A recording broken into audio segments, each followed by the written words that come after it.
Waalaikumsalam. Maaf malam-malam mengganggu. Ini ada tamu Mbak Klepon dari Malang yang ingin berjumpa dengan aku. Mbak Klepon dari Malang. Dari Malang. Iya. Saya kesana dulu. Pada ini saya itu ingin meluruskan metode-metode pengobatan yang ada di pondok sini, yang sudah beredar di masyarakat. Saya pelajari dan ternyata memang kayaknya saya yakin di sini itu pakai metode pengobatannya itu banyak yang menyimpang. Itu ada tamu katanya dari Malang. Namanya siapa tadi Pak? Mbak Klepon. Itu tadi kan dia intinya dia kesini tuh ingin kebenaran, ingin membuktikan Penyakit-penyakit fisik maupun non fisik maupun psikis ya, itu kebanyakan itu selalu semua diratakan. Kebanyakan kok ini sihir, ini ada jin, ini ada serangan, ini sedikit-sedikit kok santet, sedikit-sedikit kok non medis gitu, jan jin jun. Dan semua ilmu-ilmu dari budaya kita orang Jawa semuanya dikatakan halu. Tenaga dalam halu, takdilan halu, semuanya halu ya. Sekarang saya balik ya, ketika beliau sering mempraktekkan ke setiap orang dihipnotis. Di acara TV semua dihipnotis saya.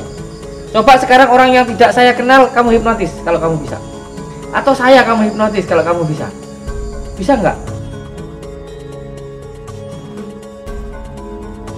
Ini saya mau sedikit buat hiburan saya. Ini ya.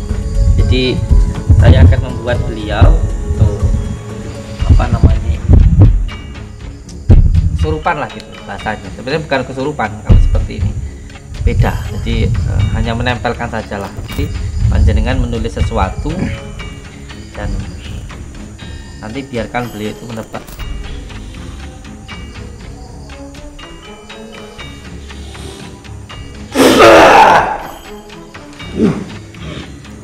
Saya ingin bertanya ke panjenengan. Beliau di belakang saya itu menuliskan sesuatu. Bisakah panjenengan memberitahukan saya?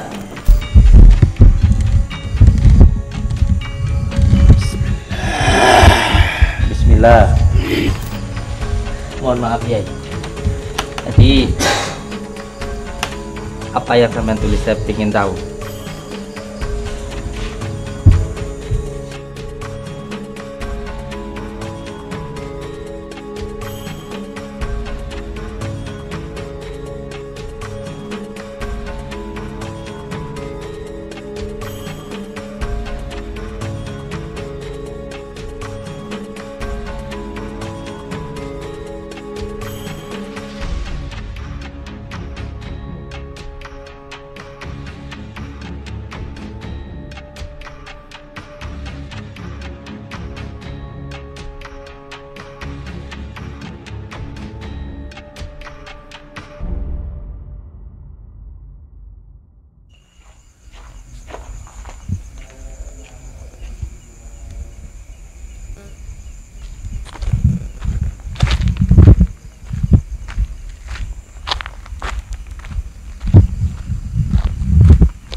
Assalamualaikum Kang Dami.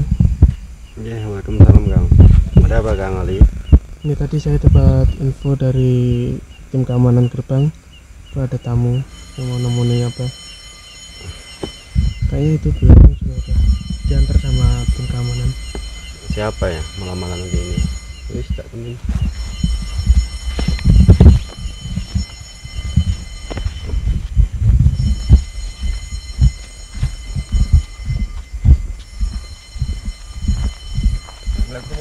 Iya, waalaikumsalam.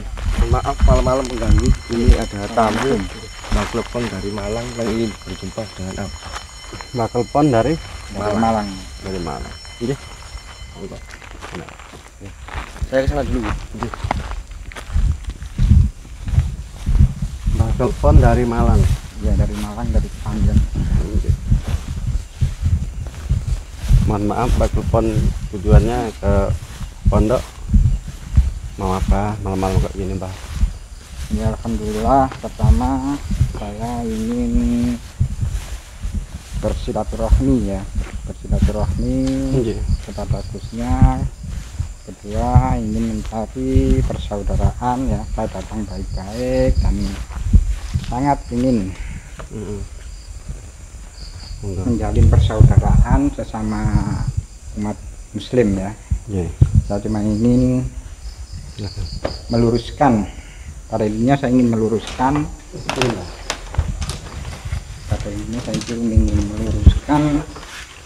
metode-metode pengobatan yang ada di pondok sini yang sudah beredar di masyarakat. Jika saya pelajari dan ternyata memang kayaknya saya yakin di sini itu pakai metode pengobatannya itu banyak yang menyimpang gitu ya, banyak yang terutama banyak yang pakai trik, banyak penipuan yang sangat merugikan ya. Saya pikir itu sangat merugikan bagi pasien, bagi masyarakat umumnya. Dan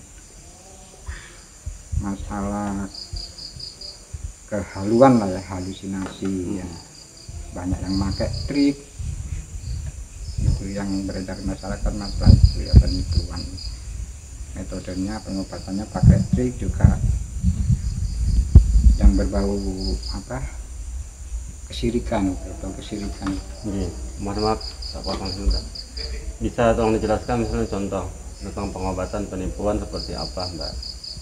Atau berbau bisnisnya seperti apa? Saya dijelaskan. Yang saya pelajari ya, setelah saya dengar dari banyak orang itu masalah halusinasi, metode yang pakai trik ya. Itu trik-trik yang memakai trik sulap, banyak yang pakai trik sulap ya. Seperti contohnya yang keris petir lah ya, juga yang pakai yang lainnya yang pada intinya pakai trik-trik sulap. Juga masalah yang berbau ke mengkhawatirkan ya bagi orang-orang awam ya. Mungkin berbau kesirikan lah, seperti ke benda-benda yang dianggap mistik, benda-benda pusaka ya.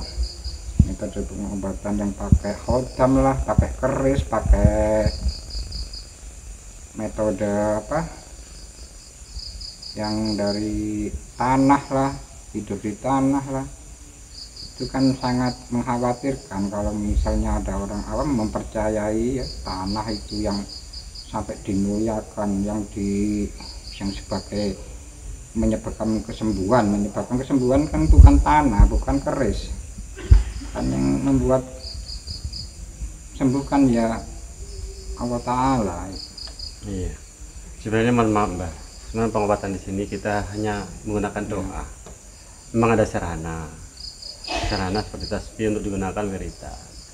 Untuk media-medianya ya seperti kuning, retu madu. Pengobatan di sini ada tiga penyebabnya, maksudnya kan ya fisikis yang pertama, yang ketiga ya non medis, yang kedua non medis, yang ketiganya medis. Di situ ada media-medianya seperti kunyit, madu, ada garam. Itu sudah didoakan atau diasma sama bersama santri seperti itu. Ya pengobatan di sini sebenarnya gratis, Mbak. Pengobatan di sini gratis. Tidak ada yang memberatkan atau memaksa semua pasien di sini. Banyak yang beredar ya, saya juga pernah dengar sendiri dari orang-orang yang katanya sudah pernah ke sini. Itu ada yang dimintai biaya ya, mahar itu sangat tinggi sekali, sampai bahkan ada yang menjual motornya sampai beberapa puluh juta gitu ya. Iya. Di sini saya jelaskan, untuk mahar itu Itu kan sudah sering sekali apa menjelaskan, itu di YouTube sudah berapa kali dijelaskan, bahkan setiap hari itu dijelaskan kepada dia, bagi yang mau atau yang mampu, tidak ada secara paksaan. Betul adanya mahar minimal 1 juta, 2 juta, 3 juta, bahkan sampai 5 juta, betul. Tetapi kan kita kasihkan media sarananya ada pakai pengganti gitu. Seperti madu itu kan kita tidak bisa bikin, kita juga beli. Bidara juga sama, kita tidak bisa bikin, kita juga beli. Bidara juga kita beli, semua media kita beli. Ya, seperti itu Mbak Kelpon. Jadi jangan Mbak Kelponnya salah tanggap atau salah paham. Di sini kita sebenarnya ya, mohon maaf, pasien yang kesini ya. Ya alhamdulillah, saya di sini ikut Abah ini udah 2,5 tahun Mbak Kelpon. Jadi alhamdulillah saya tahu betul apa yang dilakukan oleh Abah itu menurut saya ya real secara pengobatannya real. Dan untuk orang yang tamu gerak ini tidak ada terpaksaan atau pemerasan seperti beredarnya isu-isu ya, yang seperti kejadian kemarin itu yang ngatain Abah penipuan seperti ini. Ya buktinya lah dia nggak ada. Yang ngomong seperti itu atau yang keluar seperti itu orangnya tidak pernah ke Padepokan dan tidak tahu Padepokan. Ya alhamdulillah orang yang tahu Padepokan, yang pernah silaturahmi ke Padepokan dan langsung bertatap muka sama Abah, tidak ada yang komplain seperti itu tuh Mbak Kelpon. Nah, soalnya pernah dengar salah satu pasien yang di sini katanya sudah mingguan ya nginep di sini, terus sampai Gusnya diajak ke rumahnya juga gitu, katanya itu dimintai mahar sampai banyak berapa puluhan gitu. Terus juga memakai metode pengobatannya juga mediumisasi yang sedikit non medis, padahal tadi kan teman bilang ada psikis, ada non medis, ada yang medis ya. Itu betul. Kok saya lihat itu kebanyakan kok yang psikis pun, yang medis pun itu kok kebanyakan dikatakan banyak yang non medisnya itu. Sedikit-sedikit ada jinnya, sedikit ada yang serangan santet lah. Oh, jadi Mbah Kelpon ini tujuannya ingin membuktikan, ya, pengen tahu secara langsung atau jelas seperti itu. Ya otomatis saya harus tahu sendiri ya.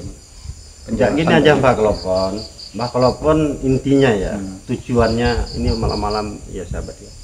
Ya meskipun gimana tamu kita tetap kita layani, kita hormati. Mohon maaf Mbak ya, saya sebagai di sini selaku pengurus. Jadi intinya kalau memang Mbak Kelpon mau menunjukkan atau ingin membuktikan, jangan sama saya, saya. Memang ya saya ingin sama beliaunya langsung. Saya sendiri soalnya juga praktisi dari pengobatan alternatif juga. Saya tahu dari hipnoterapi juga bisa, dari pengobatan non medis juga. Jadi saya tahu itu penyakit non medis, penyakit yang dari medis psikis saya sudah tahu. Juga yang dari Gus Samsudinnya itu ya, yang menangani psikis pun, yang medis pun itu kebanyakan yang psikis, yang fisik itu dikatakan non medis, di jin, bukan jin itu abreaksi. Kalau di hipno abreaksi itu ya, sebagian darinya ini. Jadi apa yang sudah kerekam di otak itu tadi muncul. Psikis ya, sedikit-sedikit jin itu enggak, bukan itu ya, mayoritas bukan ya, ada sebagian itu memang yang ada yang penyakit memang benar-benar non medis. Tapi kalau Gusnya saya kira banyak yang bukan non medis ya, saya kira psikis semua, kebanyakan mayoritas. Saya harus bicara sendiri sama Gusnya, harus bisa membuktikan ini. Jadi ingin membicarakan atau membuktikan langsung sama Abah? Iya, dan bicara langsung juga ingin membuktikannya langsung. Ini misalnya kesurupan beneran, ini kerasukan beneran atau memang abreaksi itu. Ya mohon, ini tak coba panggilkan Abah nih. Abahnya ya mudah-mudahan Abahnya belum tidur, karena Abah itu jarang tidur kalau malam. Kita coba tak gedurkan atau tak patokan pintu kamarnya. Jadi Mbak Kelponnya nunggu di sini aja ya, Mbak Kelponnya. Kalau bisa harus bisa ya, soalnya saya jauh-jauh ya dari Malang ke sini. Juga banyak acara sebenarnya ya, di rumah ada banyak acara, saya menyempatkan kali ini.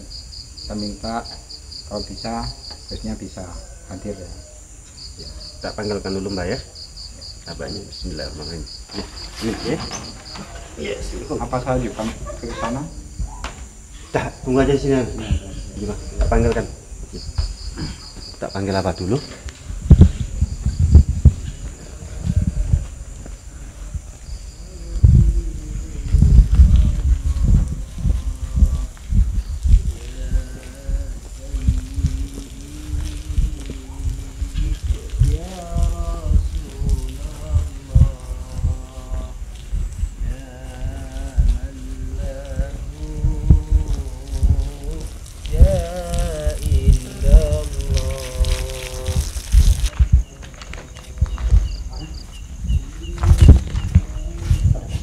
Apa udah tidur belum? Itu ada tamu katanya dari Malang. Namanya siapa tadi? Mbah Robert. Itu tadi kan dia intinya dia kesini tuh ingin kebenaran, ingin membuktikan apakah betul pengobatan di sini atau betul apa yang dilakukan oleh apa ya, tentang kebersihan rumah seperti itu. Pokoknya ya. Oh, dia Ya saya mohon maaf untuk menjelaskan terlalu dalam, takutnya nanti salah omong, makanya saya tak panggil Abah aja dulu, tak panggil Abah biar Abah kan lebih enak gitu menjelaskan. Kalau saya nanti takut salah gitu menjelaskan yang lebih dalam. ya udah nanti saya coba manggil beliau. Ya, saya tak tahan aja ya. Iya.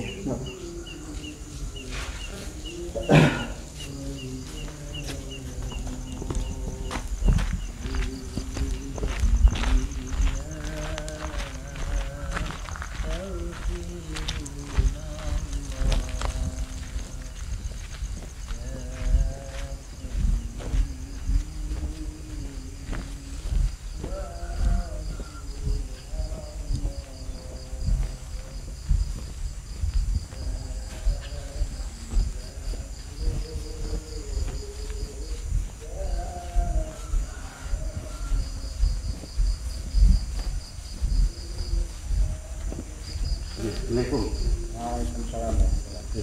Sudah tak sampaikan sama Kang Supri, tak suruhkan Kang Supri tadi yang mengedur pintu kamarnya Abah. Semoga aja Abah belum tidur. Ya, Iya. monggo tunggu. Emang ada ya tulisnya lagi ya? Iya ada. Ya mudah-mudahan aja Abah belum tidur. Udah tak suruh Kang Supri. Iya. Soalnya saya sudah dulu ya, sejak mungkin 3 tahunan yang lalu yang ingin sini, Iya. benar-benar ingin sekali membuktikan ya kebenaran metode-metode pengobatan yang ada di pondok sini. Bahkan saya banyak dari pasien-pasien saya juga, dari teman-teman juga, dari saudara-saudara Iya. itu yang nanya itu. Dan saya kan belum pernah ketemu sama sekali, jadi belum bisa menjelaskan secara real ya yang pengobatan yang terjadi di sini. Waalaikumsalam warahmatullahi. Tuh apanya sudah Apa? sini. Assalamualaikum Waalaikumsalam warahmatullahi wabarakatuh. Alhamdulillah bisa ketemu. Sehat ya. Nggih, monggo.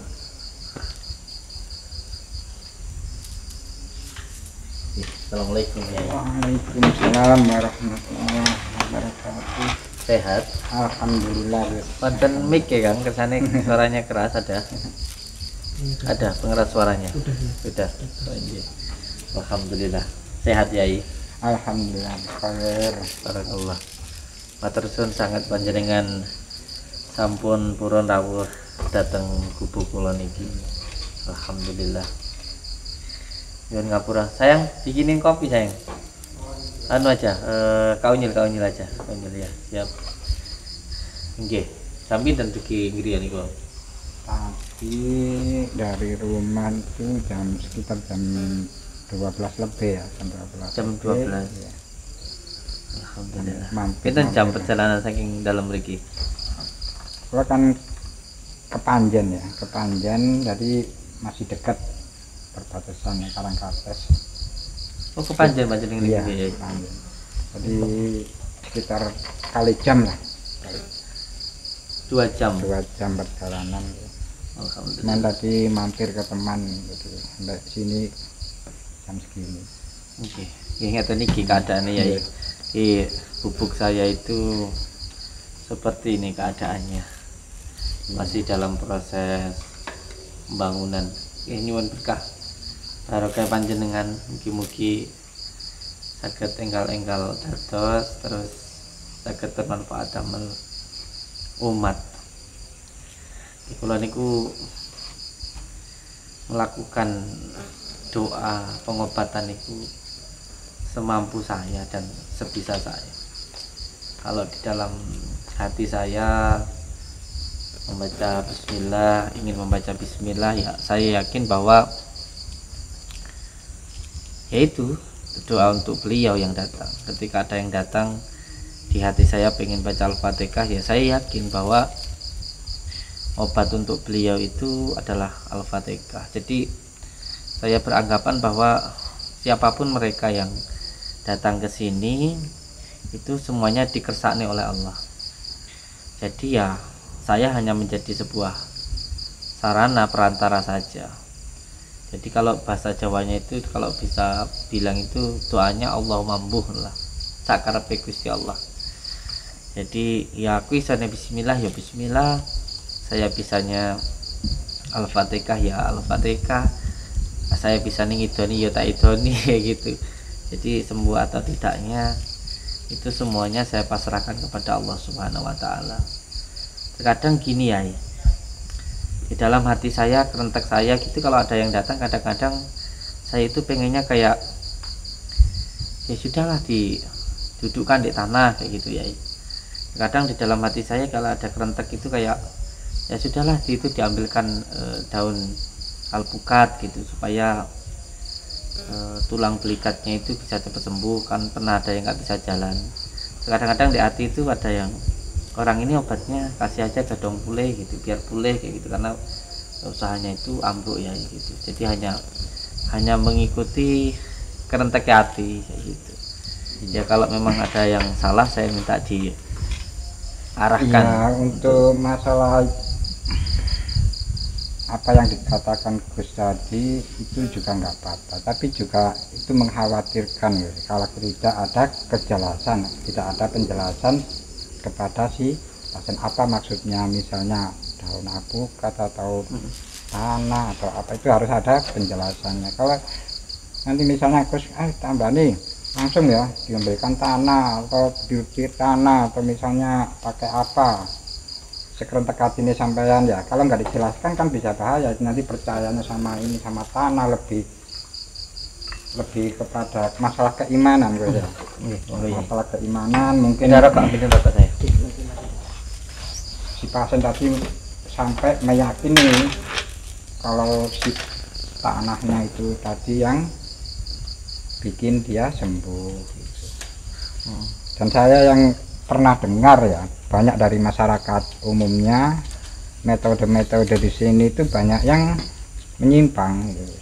Banyak yang menyimpang, banyak yang juga dari trik-trik penipuan ya, otomatis ya kayak trik-trik sulap gitu. Terus banyak juga teman-teman yang bilang itu masalah biaya itu, masalah biaya juga gitu ya, sangat tinggi sekali sampai puluhan juta gitu. Terus juga yang paling saya tuh nggak suka ya, yang bahaya buat orang awam itu ya itu tadi yang menjurus yang berbau kesirikan gitu. Berbau kesirikan ya, contohnya itu tadi yang percaya kalau tanah itu bisa menyembuhkan ya pusaka lah, yang khodamnya dari keris lah apa itu. Kalau nggak ada kejelasan kan membahayakan.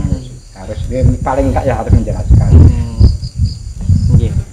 Jadi saya izin jawab ya ini. Subhanallah, menurut saya Yai ini sangat dalam sekali ilmu agamanya. Insya Allah jenengan lebih paham lah daripada saya. Dan saya melihat juga panjenengan itu mempunyai apa ya, sebuah energi begitulah, sebuah apa ya, kalau kita bilang orang Jawa tuh, sampean pun juga diduduk nih untuk juga membantu orang, dilungguh nih untuk juga membantu atau mendoakan orang. Yang pertama saya mau mengucapkan banyak-banyak terima kasih dulu ke jenengan Yai, karena apa yang tadi jenengan sampaikan itu demi Allah ini dalam hati saya ya, bukan konten ya, bukan konten, bukan juga hanya sekedar hiburan tontonan Yai, walaupun ini juga saya mohon izin untuk disyuting Yai. Tadi apa yang jenengan sampaikan itu benar-benar nyambung ke hati saya, bukan konten, ini bukan konten. Tadi ketika jenengan bilang yang pertama tentang kesyirikan, bahwa itu nanti merusak akidah, saya sangat apresiasi sekali dengan apa yang tadi panjenengan tanyakan, karena itu benar-benar menyentuh hati saya. Ketika jenengan bilang bagaimana nanti ketika panjenengan mengobati dengan tanah, lalu orang akan percaya bahwa tanah tersebut yang menyembuhkan, atau lebih parah lagi ketika panjenengan mengobati seseorang dengan keris, lalu beranggapan bahwa keris itu mempunyai khodam, atau khodam tersebut yang menyembuhkan orang tersebut. Ini pertanyaan luar biasa ya. Ini sungguh sangat-sangat bagus sekali pertanyaannya ya. Yang pertama gini ya, seperti yang tadi saya sampaikan, bahwa saya berkeyakinan ya, bahwa setiap orang yang datang ke sini itu dikersakne sama Allah. Karena nggak mungkin seseorang akan sampai di sini walaupun mereka punya keinginan, walaupun nonton konten saya yang katanya saya itu sok sakti dan lain sebagainya, terus mereka datang. Kalau Allah tidak ngersak nih, tidak menakdirkan, tidak berkehendak mereka untuk sampai ke sini, nggak mungkin sampai ke sini ya. Itu yang pertama. Yang kedua, karena mereka datang ke sini itu kersane Gusti Allah, maka saya pun ya, saya serahkan semuanya kepada Allah, termasuk dalam hal pengobatan.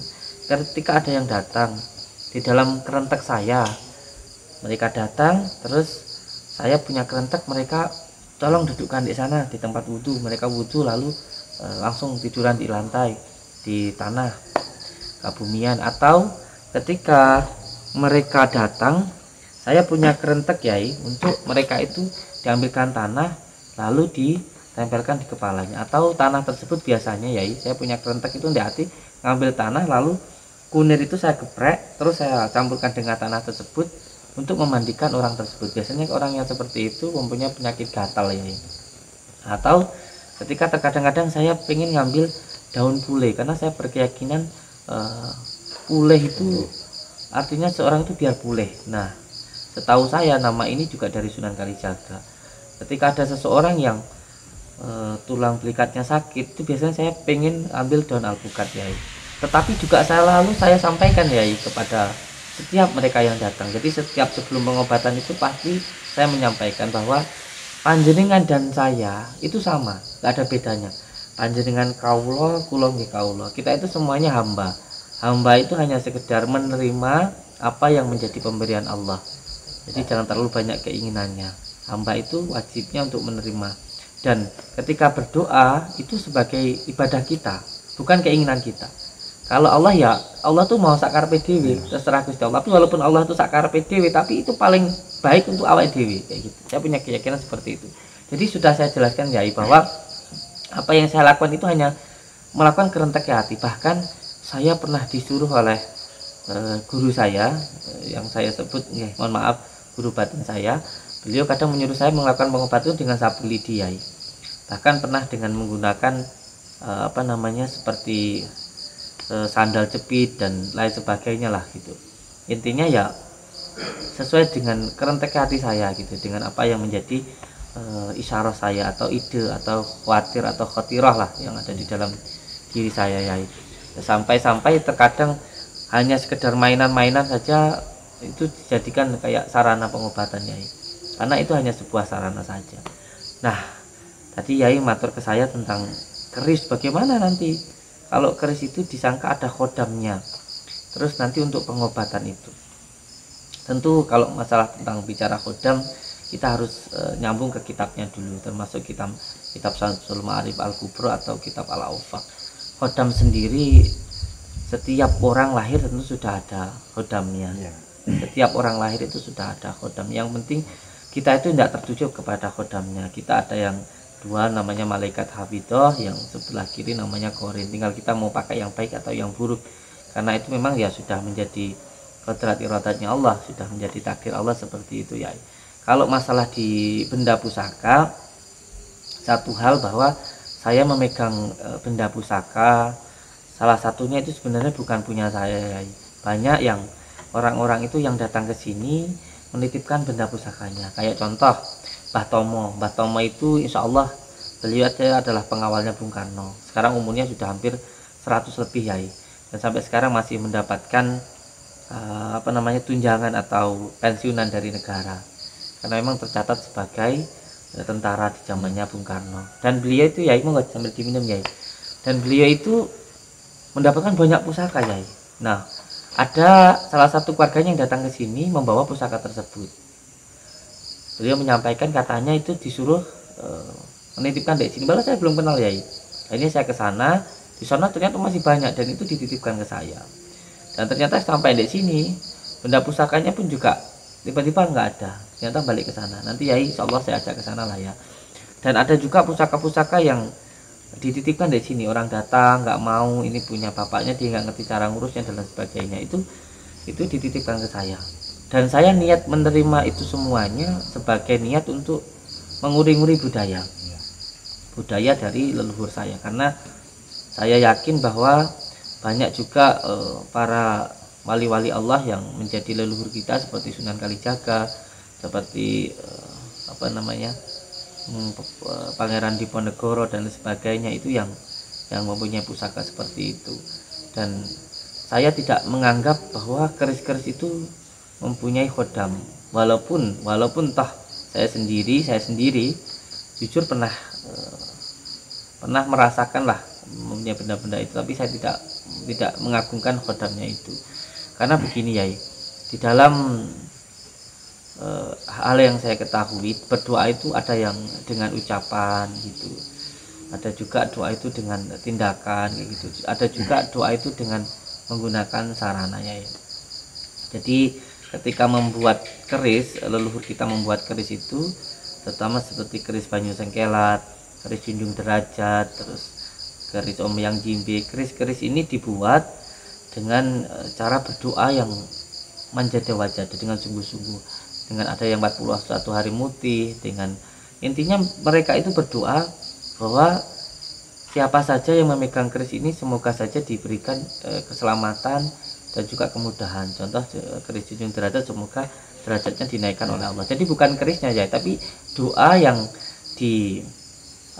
disambungkan dalam bentuk benda gitu. Kita kalau di pesantren itu biasanya kan ada ngalap barokah nggih, kalau banyak kopi bekas yai niku biasanya kita rebutan rokok itu. Jadi kita hanya ngambil barokahnya aja yai. Jadi saya sama sekali tidak, dan benda-benda pusaka yang saya pegang itu sama kayak kita pegang HP gitu aja, untuk sama kayak kita itu membuat sebuah hati menjadi lebih nyaman gitu aja yai. Jadi bukan maksud saya seperti itu gitu. Kalau masalah itu mungkin ya sama ya, saya juga begitu, saya juga punya banyak keris, juga punya banyak keris juga, cuman ya untuk mengobati orang-orang awam itu otomatis kita harus paling enggak itu ngasih kajian lah buat keimanan mereka, paling enggak buat mereka itu enggak sampai salah paham tentang masalah itu. Paling enggak menyampaikan kejelasan masalah keimanan,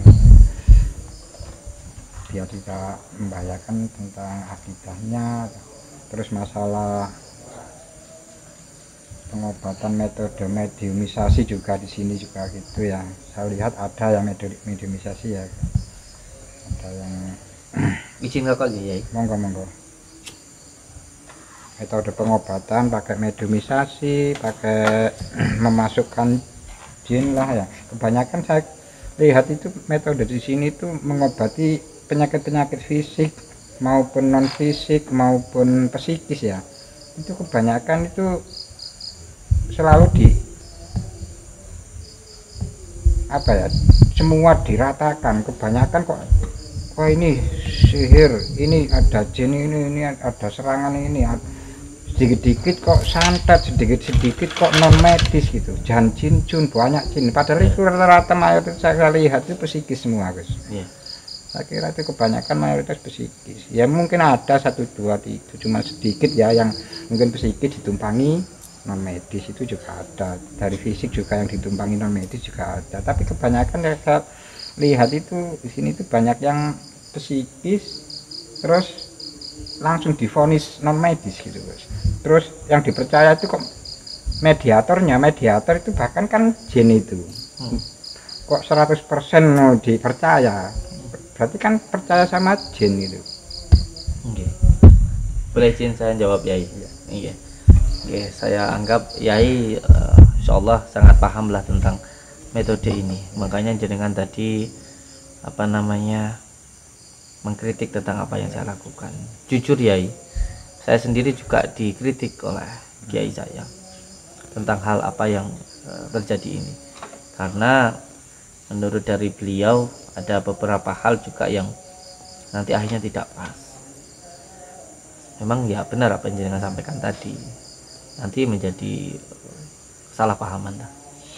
Nah, menjawab tentang pertanyaan jenengan tadi, saya ingin menjelaskan ke Yai bahwa metode tentang menggunakan kesurupan sekarang ini memang masih ada, tapi sangat jarang Yai, sangat jarang sekali, kecuali dalam keadaan yang benar-benar terdesak, tapi tidak setiap hari Yai. Kalau ada itu yang jenengan lihat itu video yang lama Yai, video yang lama sebelum saya mengalami kejadian yang kemarin yang kata Yai beliau kemarin majedub atau bahkan ada yang menganggap gila. Sebelum ada kejadian seperti itu, iya memang saya sering menggunakan metode mediatoran. Metode mediatoran pun juga saya ada sedikit keilmuannya yang mungkin berbeda dengan yang lain. Mungkin ada yang lain, seperti ketika membuka portal. Biasanya yang dikhawatirkan oleh kiai saya ketika beliau menegur saya, Gus Rohim dan Mbah Ihsan, itu takut ketika yang saya buat mediator itu memang di dalam dirinya ada jinnya, sehingga ketika saya buka portalnya itu nanti bukan jin yang saya tarik dari pasien ke dalam tubuh mediator, tapi memang sudah ada jin sendiri di dalam tubuh mediator tersebut. Tapi insya Allah Yai, dengan amalan yang saya gunakan, terutama akhir-akhir ini saya menggunakan gosamnya surat Al-Ikhlas, itu bukan hanya memasukkan Yai, tetapi juga membersihkan. Ini berbeda, terutama dengan Asrarul Ghaib Sholawat Muridati, itu bukan hanya memasukkan tapi juga membersihkan. Jadi insya Allah tidak tercampur dengan yang itu. Tetapi kembali lagi dengan tadi menyampaikan jangan menggunakan mediator, itu berbahaya. Saya sangat samina wa ta'na dengan apa yang dengan sampaikan, dan saya pun juga sekarang jarang sekali menggunakan itu kecuali dalam keadaan yang benar-benar terdesak. Terdesak itu semuanya dia datang mau memberikan sebuah informasi, itu menanti pun juga saya pilah dulu Yai. Saya pilah dulu kan di dalam Gosam Alikas itu biasanya kita diajarkan untuk membedakan yang hak dan yang batil. Kalau yang dari kanan, dari depan, dari kiri, dari belakang kan dilarang, tapi kalau yang dari atas kan boleh. Nah yang dari atas itu Yai, itu yang biasanya saya tarik untuk saya mediatorkan kan gitu. Karena yang dari atas ini insya Allah itu sama sekali tidak berhubungan dengan korin maupun dengan yang lain, tapi dari orang itu sendiri gitu ya. Jadi saya bukannya mempercayai dengan apa yang ada di jin tersebut, atau saya itu kok percaya sama jin itu, tidak ya. Saya sering menyampaikan ketika mediatoran begini ya, bahwa jangan percaya dengan apa yang disampaikan oleh jin, karena jin itu suka bohong kan ya. Begitu saya menurut. Jadi ini hanya dijadikan untuk kalau semuanya orang nyapu itu debunya begitu. Jadi sebagai reaksinya atau apa namanya goncangannya begitu. Itu yang pertama ya. Yang kedua, ketika contoh saya sendiri atau santri saya, beliau membaca sholawat atau beliau membaca Gosam Al-Ikhlas atau Asma Sungai Raja, ketika itu beliau tiba-tiba langsung marah ya, marah atau bahkan ada yang nuangis atau bahkan yang teriak-teriak, itu sebenarnya bukan kesurupan ya, bukan. Jadi begini, ketika diri kita menyambungkan rasa dengan seseorang, kan kolbu dengan kolbu itu kan bisa bicara ya. Contoh ketika kita mensolawati orang itu, ditujukan untuk orang itu, tiba-tiba kita itu menangis dengan sekeras-kerasnya, lalu kita terbayang dengan orang tua, berarti orang ini dosanya karena sakitnya karena berdosa terhadap orang tua, sehingga orang ini tadi mediator atau saya itu marah-marah, kamu itu berbakti sama orang tua gini gitu, atau bahkan tiba-tiba dia itu marah-marah dengan mengingat istrinya, oh berarti dia sakitnya karena berdosa dengan istrinya. Jadi ketika kita mengobati ini, terutama ketika kita di sini santri mengobati itu dengan cara yang pertama membersihkan hati, membersihkan hati supaya apa? Ketika air itu bening, dia nanti akan bisa memantulkan apa yang ada di depan. Jadi yang terpenting di dalam doa, di dalam ruqyah itu, kalau menurut saya bukan hanya sekedar bacaan, walaupun bacaan itu penting, tetapi juga hati yang bersih. Beningnya hati itu tadilah yang membuat doa itu diijabah oleh Allah Subhanahu wa taala. Karena seseorang mendoakan itu, mengobati itu, kalau prinsip saya hanya dua hal, mengurangi atau menambahi. Kalau dia terlalu berat memikirkan kehidupan, dia tidak begitu berserah diri kepada Allah, terlalu baik khawatir dengan anaknya, dengan istrinya, dengan pekerjaannya, itu perlu untuk dikurangi. Atau mungkin dia itu ketambahan beban pikiran dan lain sebagainya, itu tinggal kita kurangi. Jadi orang mengobati itu menurut saya kayak orang minum kopi gini ya. Jadi harus benar-benar bisa merasakan apa yang ada di hadapannya. Gitu. Jadi bukannya mediatoran ya. Insya Allah seperti itu. Ngoten ya. Iya. Ya kalau memang apa yang seperti sampean katakan itu saya setuju sangat setuju sekali. Cuman yang beredar di masyarakat itu sangat ramai Gus. Kalau pengobatan di sini itu kebanyakan penipuan juga memakai trik gitu. Dan banyak pasien-pasien saya juga banyak yang nanya itu. Banyak yang nanya. Oh, jadi kan ini juga banyak pasien di rumah ya? Ya, alhamdulillah banyak. Saya punya rutinan juga ya, 1 minggu sekali. Wah, nanti saya bisa ikut ya di rumah juga setelah rutinan ya, rotipan, istighosan atau sama Yasin Fadilah. Yasin Fadilah juga ya? Sama, saya juga di sini begitu. Ya, saya kebetulan Yasin Fadilah banyak ya sanadnya dari Profesor yang dari Sayyid Muhammad Al-Maliki.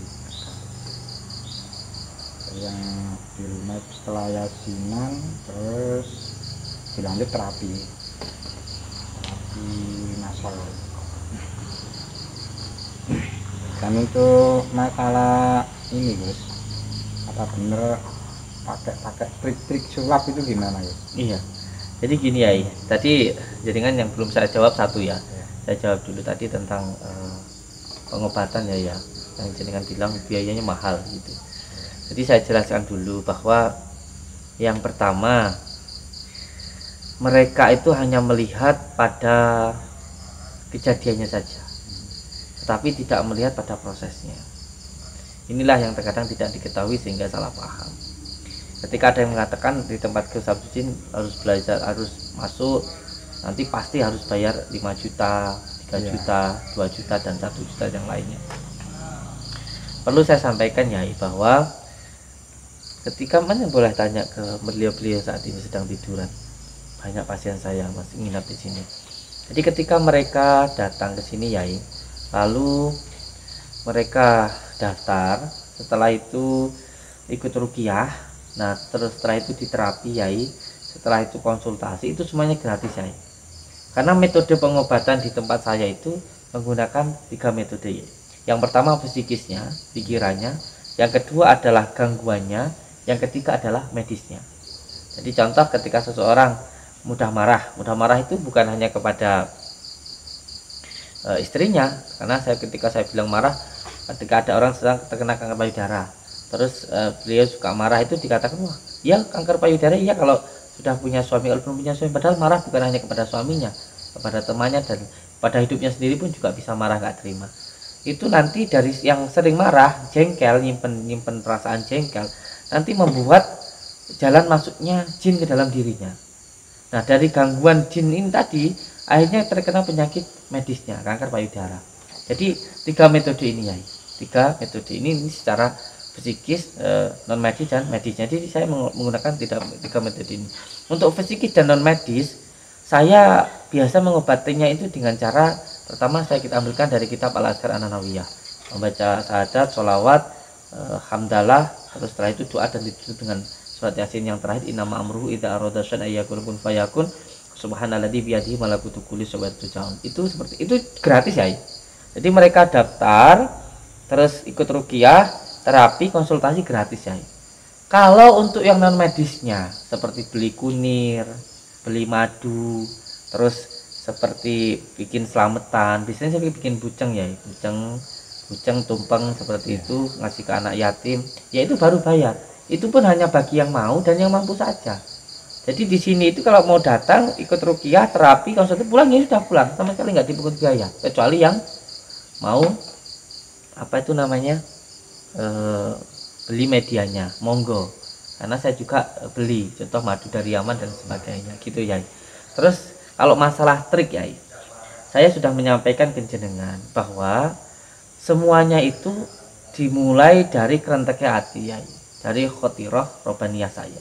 Ketika hati saya menginginkan orang ini pengobatannya dengan menggunakan media tanah, dengan menggunakan media daun, dengan menggunakan sapu lidi, dengan menggunakan kunir, dengan menggunakan keris, itu semuanya sesuai dengan kerentek hati saya. Bahkan kiai saya atau guru batin saya pernah menyuruh mengobati seseorang itu dengan tempelan nyamuk ya, dengan tempelan nyamuk. Bahkan dengan tisu pun saya pernah, dengan tisu dibaca Al-Fatihah, lalu saya tunjukkan orangnya itu muntah-muntah.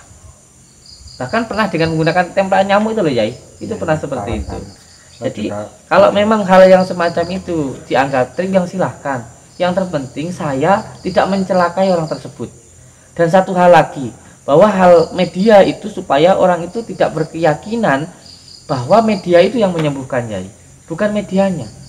Mau saya pakai tembak-tembakan anak kecil, mau saya pakai tempelan nyamuk dan lain sebagainya, itu hanya media saja saya. Bukan itu yang menjadi obatnya gitu. Kalau kita beranggapan bahwa medianya ini yang menyembuhkan, itu jadi syirik ya. Itu jadi syirik gitu. Ya yang penting yang itu harus ada kejelasan, misalnya ke pasiennya juga dijelaskan masalah tentang keimanannya lah. Iya. Dan saya jujur sangat senang sekali ketika panjenengan mau datang ke sini dan langsung bertabayun ke saya. Ini sebagai bentuk kasih sayang dan perhatian panjenengan ke saya. Dan apapun yang menjadi pertanyaan panjenengan, menjadi ketidaknyaman jenengan, silahkan ditanyakan ke saya. Itu monggo Yai. Ya soalnya kan saya juga terapis juga ya, dari meruqyah juga, dari rutinan ruqyah, dan juga hipnoterapi. Nah, ada banyak pertanyaan-pertanyaan yang dari pasien-pasien tersebut. Banyak kejanggalan-kejanggalan metode-metode di sini, dan saya itu kan penasaran juga, mau jawab itu nggak tahu ya, gimana aslinya di sini itu gimana, nggak tahu ya. Jawabnya juga bingung Gus. Kalau lihat di videonya juga kok banyak yang komen itu negatif, yang trik-trik sulap, yang gimana ya. Saya harus kesini kawan-kawan. Sebenarnya sudah lama, sudah 3 tahun yang lalu. Sudah 3 tahun yang lalu. 3 tahun yang lalu pengen sini, belum kesampaian sini baru kali ini. Jujur saya senang ya dengan apapun yang orang sampaikan tentang saya, termasuk tentang tadi yang panjenengan sampaikan bahwa saya itu dianggap menggunakan trik. Ya wis, tidak apa-apa lah, menurut saya dianggap trik. Yang penting saya tidak merugikan dan saya tidak mencelakai pasien. Bahkan begini Yai, demi Allah, demi Rasulullah, sampai detik ini, sampai saat ini, saya dianggap sebagai penipu, dianggap sebagai tukang trik dan lain sebagainya. Saya tidak masalah Yai. Saya sering menyampaikan kepada santri-santri saya, monggo Yai, kepada anak-anak saya, kita tidak apa-apa, demi Allah kamu harus senang, bersyukur ketika kamu dicaci, dibully, difitnah, kamu harus bersyukur kepada Allah. paling tidak kamu bukan yang sebagai pencaci, kita tidak sebagai pencaci, kita tidak sebagai pemfitnah, kita tidak sebagai pembuli. Dan satu hal ya, bersyukurlah kita ini dicaci dan dibully, sehingga kita bisa merasakan betapa sakitnya dicaci dan dibully, sehingga kita tidak akan pernah membuli dan mencaci orang. Niku yai. Dan kados panjenengan ngeten niki. Omanya panjenengan membuli saya, itu panjenengan saya anggap sebagai guru saya. Karena apa? Karena setiap apapun yang terjadi, bahkan ketika ada orang yang membenci kita, ada orang yang nggak suka sama kita, orang yang memusuhi kita, yang membenci kita, yang nggak suka sama kita, itu kesannya Gusti Allah, gitu ya. Itu kesannya Gusti Allah. Kalau kita membenci orang yang membenci kita, berarti kita membenci kesannya Gusti Allah. Berarti kita nggak ridho ada orang yang benci padahal kita, padahal itu kesannya Gusti Allah. Dan yang paling penting lagi, nggak apa-apa orang benci sama kita, marah sama kita, nggak suka sama kita. Yang penting kita jangan sampai benci sama orang itu. Yang terpenting kita jangan sampai nggak suka sama orang itu. Karena orang itu dikesani Allah seperti itu. Dan saya yakin apapun yang diberikan Allah terhadap saya, terhadap hidup saya, terhadap hidup kita, itu yang terbaik untuk diri kita. Apapun itu. Masih yang dibujuk cerewet ta, masih yang di mertua sing cerewet ta, masih yang di tangga sing api ta. Iku semuanya terbaik ngene Gusti Allah. Contoh kalau kita semuanya nggak disukai sama tetangga karena kita itu semuanya dikatain kamu tuh kok pemalas, pantesan kamu nggak punya apa-apa. Itu berarti Allah menginginkan kita itu menjadi orang yang bekerja keras. Kita punya istri yang cerewet, berarti Allah itu pengen kita itu sabar, ngerti ta ya? Gitu.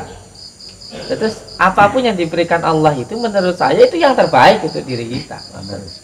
Ngerti itu. Sebenarnya saya juga sepaham sama Gus ya, metode-metodenya yang tadi mulai dari kelompok saya juga dari mbah-mbah boy saya juga gitu dulu juga apa pengobatan dengan metode-metode ya saya sih pernah juga ini rokok ini sama guys, cuman akhir-akhir ini jarang saya gunakan, yaitu nanti banyak yang bilang itu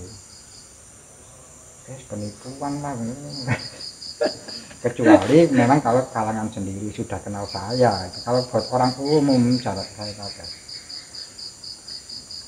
Dan ada beberapa hal yang memang saya lakukan itu untuk menghancurkan pikiran-pikiran yang tidak baik ya.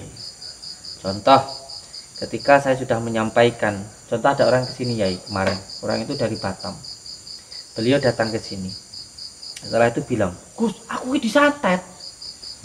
Rezekiku ditutup karo wong kayak gitu. Saya kerja apa-apa selalu ditipu orang, bangkrut terus. Aku tulungan ta Gus gitu. Terus dalam kretek saya itu bilang ya, orang ini susah dalam usaha, bangkrut di dalam usahanya, selalu saja uangnya itu habis karena dia kedosan sama orang tuanya. Pun ngeten jenengan. Ketika dia bilang kayak gitu, saya diam saja ya. Saya diam aja dulu. Terus ketika itu beliau saya kasih daun bidara. Setelah itu saya minta untuk sholat malam dan membaca Al-Fatihah. Setelah itu membaca Rabbighfirli warhamni wajibni wafani warjuni wahdini wa'afini wa'fu'ani. Setelah itu saya minta beliau untuk mendoakan orang tuanya, membaca Al-Fatihah 77 kali. Setelah itu saya kasih ke beliau, Pak, ini diamalkan.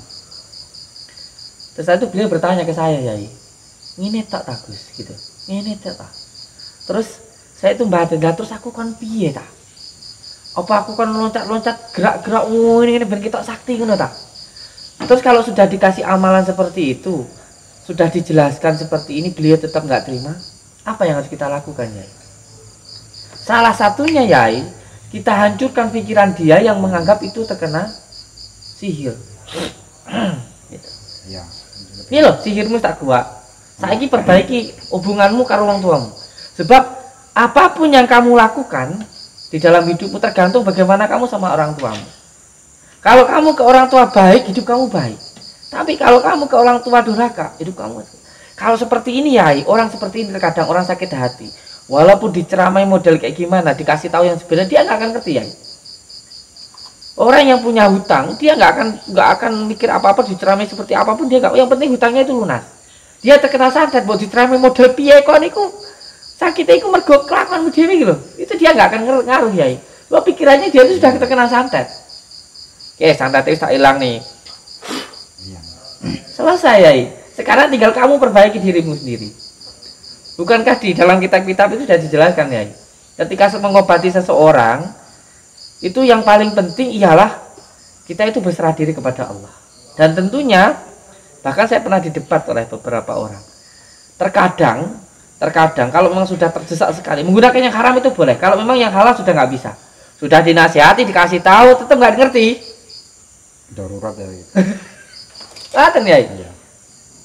Tapi juga tidak semuanya Yai. Tidak semua yang datang ke sini itu terkena sihir, terkena santet. Yang menjadikan lihat itu hanya beberapa hal saja yang mungkin pas viral, pas mengatakan itu santet. Karena saya sering menjelaskan ya, hampir di setiap hari, setiap sebelum saya melakukan pengobatan saya jelaskan Yai. Penyakit non medis itu ada 3. Yang pertama ain.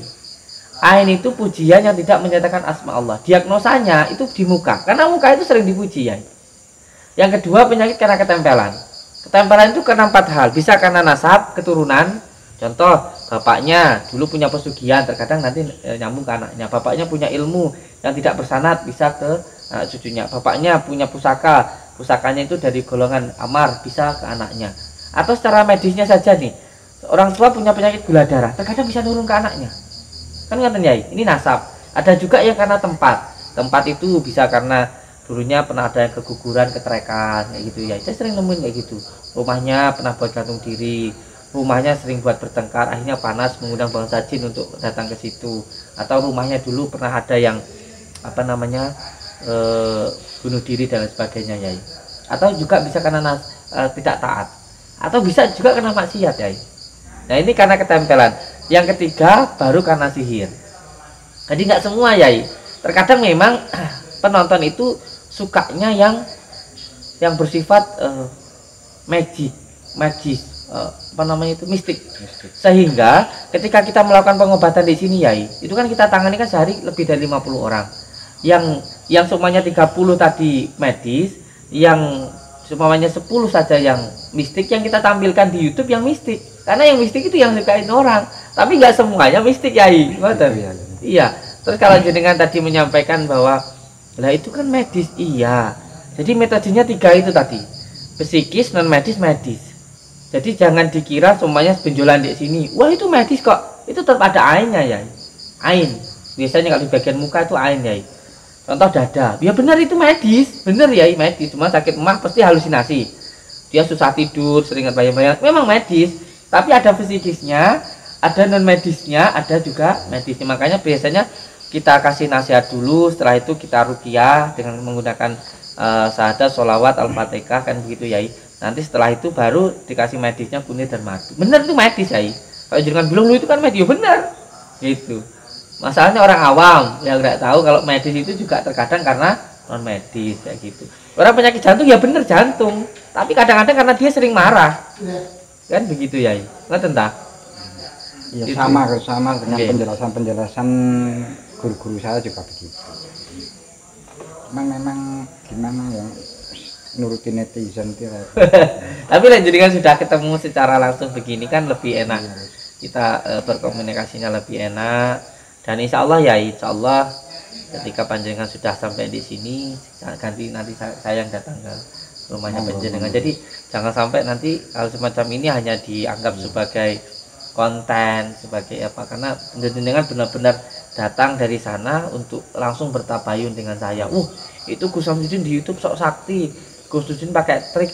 Kalau saya dianggap pakai trik yang tidak menipu, iya, saya anggap seperti itu, karena ini masalah hati ya. Memakai tanah itu bisa dianggap trik, bisa juga itu adalah benar-benar metode pengobatan. Itu saya menganggap pengobatan. Saya menggunakan daun-daunan itu memang metode yang saya gunakan dari hati saya. Karena saya punya beranggapan begini ya. Kalau ada orang yang beranggapan bahwa kenapa harus dibacakan Al-Quran untuk seseorang itu kesurupan atau abreaksi, menurut saya tidak ya. Jadi tidak semua orang yang diruqyah itu harus kesurupan, enggak. Malah saya sering menangani orang-orang yang diruqyah itu diam, tapi gangguannya luar biasa, jinnya kuat, bahkan hafal dengan Al-Quran itu banyak ya. Jadi ruqyah itu bukan untuk membuat seseorang kesurupan, itu bukan. Pada akhirnya membuat seseorang itu supaya tenang. Nah, saya menggunakan Al-Quran karena saya yakin Al-Quran itu adalah syifa ya. Al-Quran itu adalah obat. Jadi bukan Al-Quran itu alternatif yang terakhiran, bukan. Al-Quran itu obat yang utama menurut saya ya. Makanya saya menggunakan itu. Dan boleh saya melihat nanti ya beliau-beliau pasien yang ada di sini. Kebanyakan mereka yang datang ini, mereka semuanya sudah pernah datang. Jadi kayak bapaknya sudah pernah ke sini ya. Akhirnya ngajak istrinya, ngajak anaknya, ngajak tetangganya. Kalau memang saya menipu ya, tidak perlu setahun 2 tahun sampai sekarang 5 tahun ya. Setahun aja pasti sepi. Karena apa? Orang nggak merasakan hasil apa-apa. Tapi dengan izin Allah, alhamdulillah, bukan saya, dengan izin Allah tetap ramai. Karena apa? Walaupun dianggap penipu tetap ramai karena mereka itu sudah membuktikan sendiri ya. Nanti panjenengan saya ajaklah ke tempat seseorang atau panjenengan boleh di sini langsung ngobrol sama pasiennya seperti itu ya. Jadi kalau panjenengan kata netizen tadi menggunakan trik itu, bukankah trik itu disebut dengan cara ya? Trik itu kan cara toh, gitu. Trik itu cara. Iya, Tinggal caranya itu benar atau salah. Kalau saya menggunakan cara yang menurut saya benar, lalu ada yang menganggap salah, ya terserah orangnya, kan begitu ya. Trik itu kan cara. Kalau trik yang menipu, lalu yang menipu bagaimana? Sedangkan mereka datang, saya obati dengan ini, mereka tahu. Iya. Mereka tahu ya. Dan saya tidak mencelakai orang itu. Bu, jenengan berobat sini ya, saya obati saya pakai ini. Ya terserah orangnya mau apa enggak gitu. Kalau sembuh enggak ya saya pasrahkan sama Allah. Iya, kebanyakan kan dari video itu memang kan kelihatan gimana ya, seolah-olah bukan real. Iya. Kayak misalnya menetralisir buhul ataupun pencarian buhul media yang media ya, yang bukan energi. Biasanya kan di video-video Gus Samsudin itu pencarian buhul itu kan banyak ya, ditempatkan di mana-mana, ada di atas teras genteng apa itu menurut netizen itu kebanyakan itu kan trik itu, sebelumnya sudah ditaruh gitu. Apa itu bener apa gimana gitu? Begini aja Yai, silahkan nanti ngobrol sama pasien saya. Ada salah satu pasien saya Yai yang beliau itu, saya datang ke sana itu beliau perutnya bolong Yai, perutnya bolong, dan beliau ini tidak bisa melihat Yai, dan tidak mau makan, tidak bisa makan sama sekali, tidak mau makan. Saya datang ke sana itu, lelakinya itu saya tanya kayak orang linglung Yai, karena mohon maaf beliau orang tidak punya dan sudah diobatin kemana-mana. Saya datang ke sana, saya menyampaikan ke beliau, boleh nanti panjenengan ngobrol langsung sama orangnya. Demi Allah tadi ada di sini. Beliau menyampaikan bahwa saya sampaikan ke beliau bahwa saya tidak pernah masuk ke rumah jenengan, guys. Saya pertama masuk datang. Terus setelah itu beliau masuk ke dalam, saya suruh lihat dulu ada nggak di situ di bawah kasur itu. Setelah saya bacakan beberapa asma, termasuk asma Karomah Sultan Syekh Abdul Qadir Jailani, dibuka ada pakuti diikat dengan kain pengorban. Nah setelah itu diambil, saya belum pulang Yai, ibunya itu langsung minta makan dan langsung bisa melihat ini suaminya, ini tetangganya, dan ini saudaranya. Jadi terkadang seseorang itu melihat hanya pada poin kejadiannya. Oh di situ ada itu, ada ini dan sebagainya. Tapi mereka tidak melihat pada hal sebelumnya, bagaimana orang ini sakit dan lain sebagainya Yai. Jadi kalau masalah buhul sendiri memang ada beberapa cara, namanya takdil ya. Jadi ada beberapa cara untuk mendohirkan buhul itu sendiri. Ada salah satu kitab yang saya pakai ya untuk mendohirkan ini. Salah satu yang pertama, amalannya itu satu, kita tidak boleh melihat keburukan guru. Itu yang pertama. Jadi jangan sampai terlihat keburukan guru di depan mata kita. Itu yang pertama. Terus yang kedua, jangan sampai menghewankan atau merendahkan seseorang. Contoh manggil orang codot, cebong dan sebagainya. Itu amalan yang kedua. Terus amalan yang ketiga, harus istiqomah untuk bangun malam, sholat malamnya. Yang keempat, ada amalan khusus untuk membangkitkan khawatir kita, membaca ya ahlul ghaibi wa syahadah. Dan itu diistiqomahkan ya. Nanti di situ nanti biasanya feelingnya itu atau petunjuknya itu mudah dapat ya. Memang tidak bisa diceritakan ke siapapun. Yang kedua, ada yang memang untuk mendahirkan menggunakan gosam, surat al-ikhlas ya gitu. Jadi kalaupun anggapan orang itu ditempatkan atau apa ya nggak apa-apa, tapi kan bukan orang yang saya bersihkan rumahnya, yang saya rukyah rumahnya, atau pada kejadian tersebut. Orang itu hanya melihat videonya saja ya, bukan pemilik rumahnya. Sampai sekarang ya, belum ada satu orang pun yang saya rukyah rumahnya lalu menyampaikan bahwa saya masuk dulu ke rumahnya dan menempatkan sesuatu. Tidak. Alhamdulillah mayoritas yang sampai sekarang ini banyak yang sampai ke sini karena mereka yang saya bersihkan rumahnya, alhamdulillah saya rukyah rumahnya. Ada perubahannya, insya Allah. Kalaupun tidak ada, itu hanya Allah. Tapi alhamdulillah banyak yang merasakan manfaatnya ya. Alhamdulillah. Sebenarnya saya juga gitu ya. Sebenarnya saya juga seorang praktisi hipno, juga praktisi rukyah. Panjenengan itu praktisi hipno, juga praktisi rukyah. Iya. Sebelumnya malah jauh, sudah beberapa tahun dulu sudah merukyah. Sudah turunan mulai dari buyut-buyut. Sudah dari buyut-buyut. Sudah merukyah. Terus akhirnya saya itu banyak teman-teman yang ikut di organisasi perukyah itu yang mungkin di Aswaja lah ya. Ini di Aswaja yang terkenal di daerah saya. Akhirnya saya itu ditarik sama teman-teman saya dan masuk di dua organisasi rukyah Aswaja. Dan yang saya dengar dari Gus tadi sama persis juga. Tentang rukyah itu juga persis lah penjelasannya sama yang di organisasi. Kalau yang sebelumnya itu tadi yang masalah pengobatan dari kerentek itu yang dari kakek-kakek saya sudah gitu memang. Dan karena akhir-akhir nih ya 3 tahunan ini ya Gus, ini banyak teman, banyak pasien yang mempertanyakan sampean, saya kan belum tahu persis. Jadi saya ingin membuktikan ini sudah 3 tahun yang lalu belum pernah kesampaian ke sini, baru kali ini bisa tabayun, bisa ngobrol langsung. Nggih. Ini itu masuk udon tok malah. Boten ya. Kalau malah remen, termasuk kretek yang jenengan mriki niki wau nggih. Kersane Gusti Allah untuk bisa saling bertabayun. Terus masalah tentang sihir ya, menurut apa yang saya ketahui dan dari pelajaran yang saya dapatkan.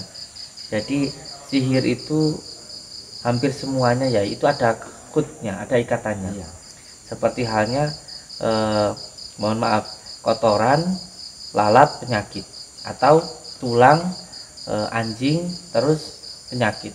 Jadi ketika kita mau mengusir anjing atau lalat itu kita harus buang dulu tulangnya atau kotorannya ya. Seperti halnya ketika baginda Rasulullah terkena sihir. Itu ada sebuah kut ketika baginda Rasulullah sakit lalu didatangi oleh malaikat dan menyampaikan bahwa sakit beliau itu bukan sakit biasa tapi terkena sihir. Yang menyihir itu adalah orang Yahudi menggunakan rambut dan sisir beliau ditempatkan di sumur. Nah setelah itu diambillah ada yang riwayat menyampaikan diuruk, ada juga yang mengatakan diambil. Ketika diambil lalu asbabun nuzulnya turunlah surat Falak dan Anas tersebut. Ketika satu ayat ini dibaca maka satu ikatan ini terputus, hilang. Begitu juga hal-hal yang sering saya alami ya. Tapi tidak semuanya seperti ini, tidak semua sihir, karena pembersihan rumah juga rukyah rumah terkadang ada yang karena beliau itu sakit karena ketempelan, karena sering marah-marah sama suaminya, akhirnya mengundang hawanya panas terus mengundang golongan jin untuk datang. Ada juga yang karena rumahnya itu pernah buat gantung diri, ada juga pernah pesugihan, ada juga yang ini rumah ini ada yang kemarin di pembersihan di rumahnya Mbak Bella itu di Tulungagung itu karena pembuatan rumahnya ya, pembuatan rumahnya itu ada yang tidak pas lah begitu di dalam atapnya itu ininya cakak-cakak itu nggak pas, itu juga mempengaruhi rumahnya atau anasirnya begitu juga ada. Tapi kalau kita tentang sihir, khusus tentang sihir ya, hampir mayoritas ada buhurnya, walaupun buhurnya itu tidak semuanya bisa didohirkan. Memang yang sering muncul yang dohir, tapi juga banyak yang enggak. Contoh yang menggunakan kekuatan angin ya, ada seorang foto di Facebook, diambil fotonya, di screenshot, dicetak, ditusuk.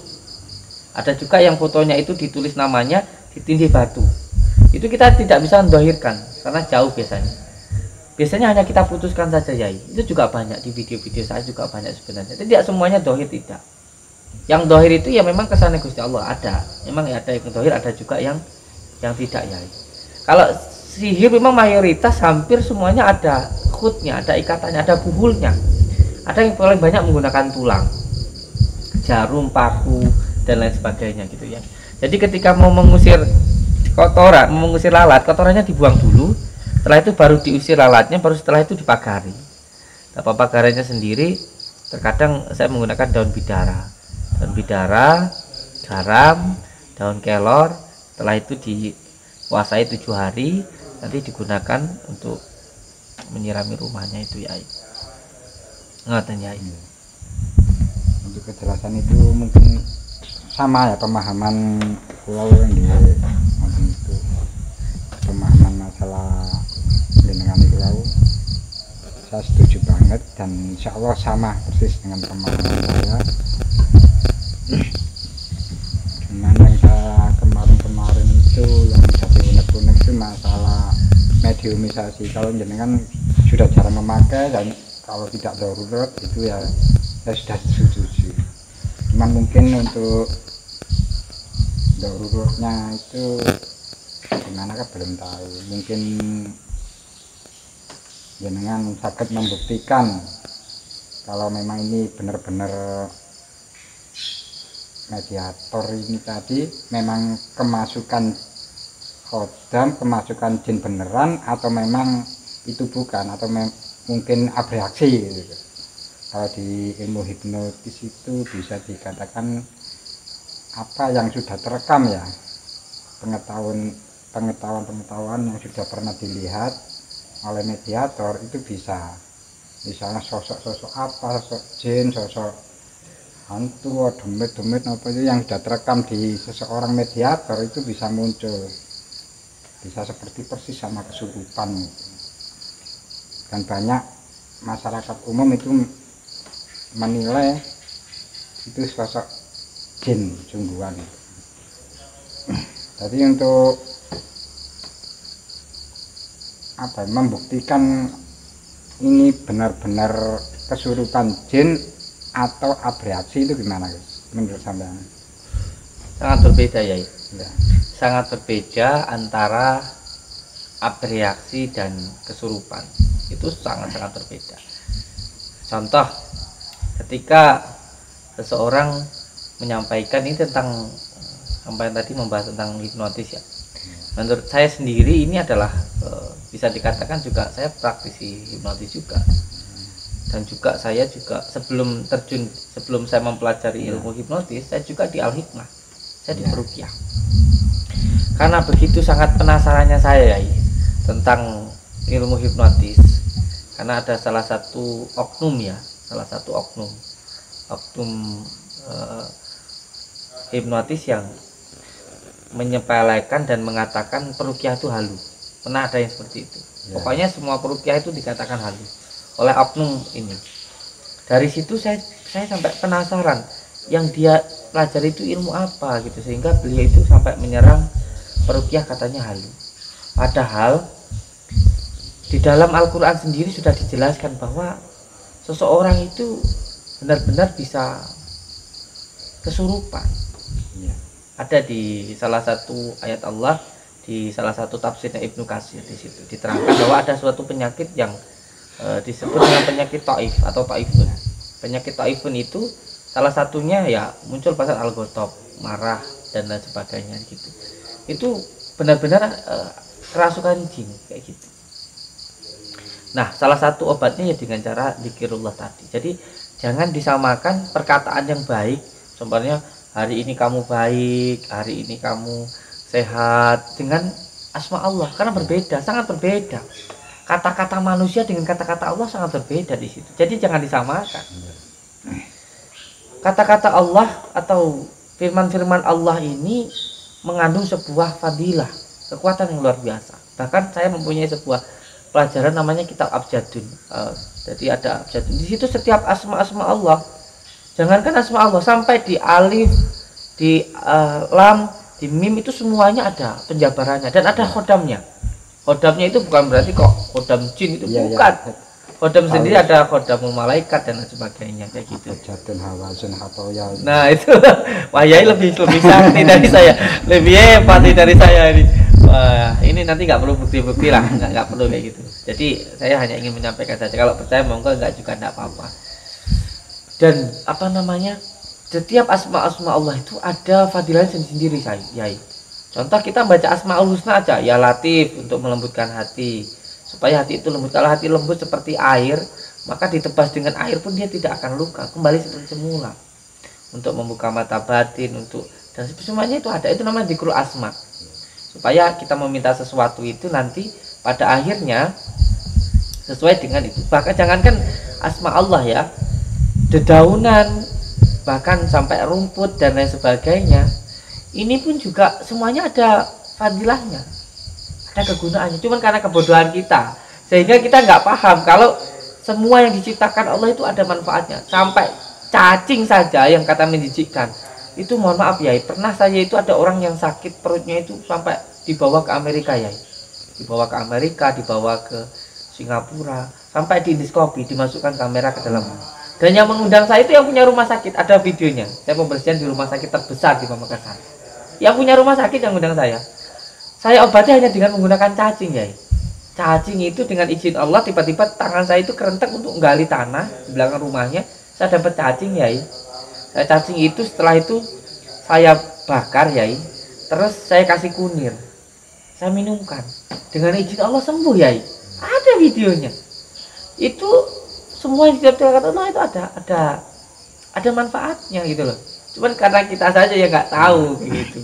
Termasuk yang dengan asma-asma Allah tadi, termasuk dzikrul asma itu kayak bahkan ada salah satu buya ya yang mengomentari video saya, katanya ilmu hikmah itu hanya untuk tajribah dan nanti bisa tersesat. Menurut saya itu tidak semuanya benar, karena ilmu hikmah itu kuncinya sebenarnya adalah untuk mendekat diri kepada Allah.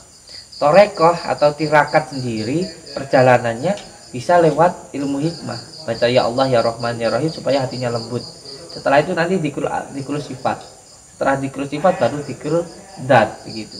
Jadi kalau kebanyakan ilmu-ilmu hikmah itu memang sanadnya ke Syekh Al-Buni Al-Maliki, kitabnya salah satunya ya Syamsul Ma'arif Al-Kubro gitu. Dan saya sangat heran kalau ada yang mengatakan bahwa kitab itu kitab sesat gitu.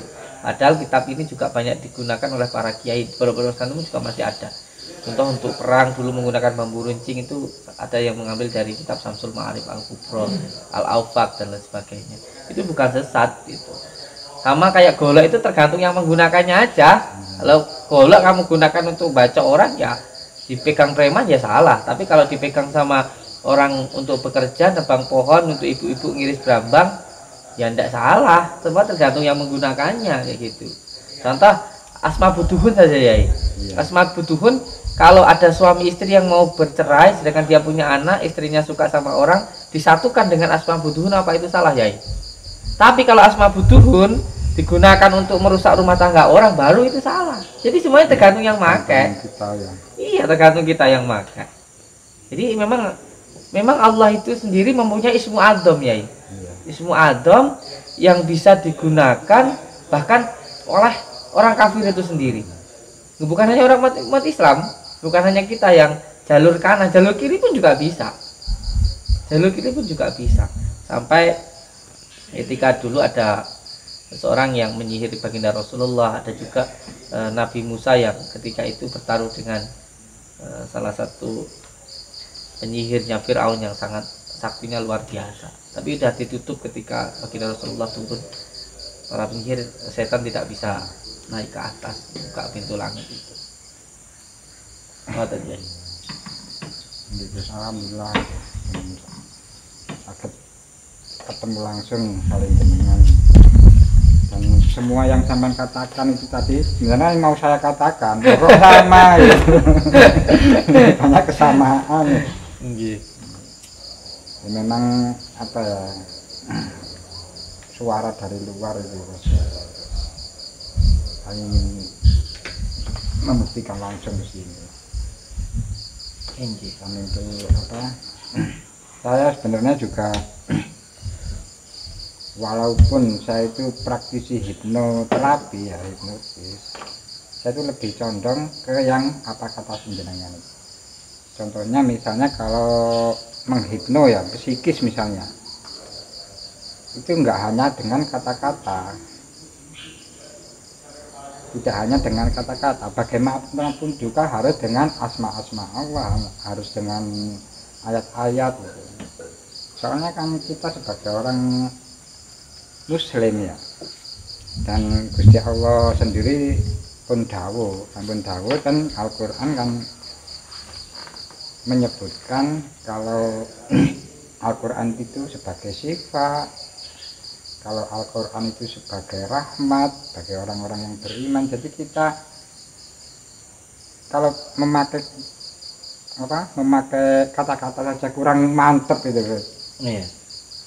Gusti Allah ngongkon gawe ayat-ayat Quran, entah itu bismillah atau hipno sama, jadi pakai hipnoruqyah guys.